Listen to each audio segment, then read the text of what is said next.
आ रही खबरें हैं जहां पाकिस्तान के कब्जे वाले कश्मीर पीओके के लोग सड़कों पर उतर आए हैं। वे पाकिस्तान की सेना से पीओके खाली करने की मांग कर रहे हैं। प्रदर्शनकारियों का कहना है कि पाकिस्तान की सेना इस क्षेत्र में अनावश्यक रूप से मौजूद है और स्थानीय लोगों के अधिकारों का हनन कर रही है।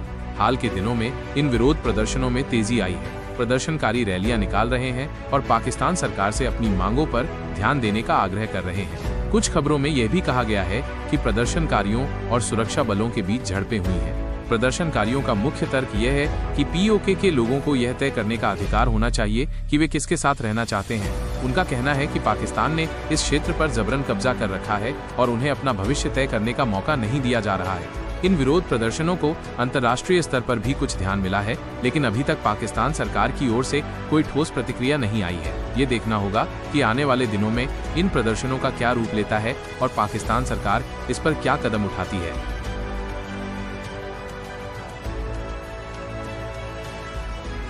हाल ही में मार्च 2025 में बलूच लिबरेशन आर्मी BLA ने बलूचिस्तान में पाकिस्तानी सेना के एक काफिले पर हमले की जिम्मेदारी ली थी। उन्होंने दावा किया था कि इस हमले में कई पाकिस्तानी सैनिक मारे गए थे और उनके वाहन नष्ट हो गए थे।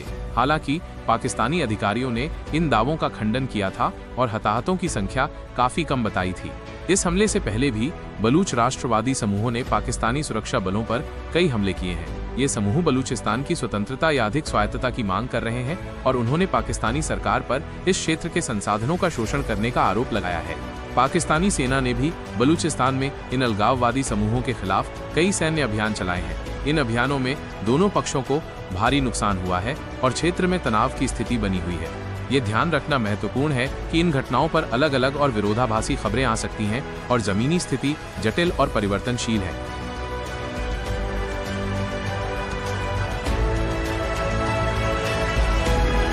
एस जयशंकर ने हाल ही में पाकिस्तान अधिकृत कश्मीर पीओके को लेकर कई महत्वपूर्ण बयान दिए हैं। यहाँ कुछ मुख्य बातें दी गई हैं। पीओके भारत का हिस्सा। जयशंकर ने बार बार ये दोहराया है कि पीओके भारत का अभिन्न अंग है और रहेगा। उन्होंने कहा कि भारत पीओके को वापस लेने के लिए प्रतिबद्ध है। पाकिस्तान का अवैध कब्जा। जयशंकर ने पीओके पर पाकिस्तान के कब्जे को अवैध बताया है। उन्होंने अंतर्राष्ट्रीय मंचों पर इस मुद्दे को उठाया है और पाकिस्तान के कब्जे की आलोचना की है। अंतर्राष्ट्रीय मंचों पर उठाया मुद्दा। उन्होंने विभिन्न अंतर्राष्ट्रीय मंचों पर पीओके का मुद्दा उठाया है और पाकिस्तान के अवैध कब्जे को उजागर किया है। उन्होंने संयुक्त राष्ट्र में भी इस विषय में भारत की स्थिति को रखा है। अनुच्छेद 370 और चुनाव। जयशंकर ने कश्मीर में अनुच्छेद 370 को हटाने और वहां हुए चुनावों को महत्वपूर्ण कदम बताया है। उन्होंने कहा कि पीओके की वापसी के बाद ही कश्मीर मुद्दा पूरी तरह से हल होगा।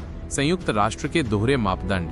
जयशंकर ने संयुक्त राष्ट्र के दोहरे मापदंडों की भी आलोचना की है और कहा है कि जब बात भारत की आती है तब संयुक्त राष्ट्र का रवैया अलग होता है। संक्षेप में, जयशंकर ने पीओके पर भारत की स्थिति को स्पष्ट किया है और पाकिस्तान के अवैध कब्जे की आलोचना की है।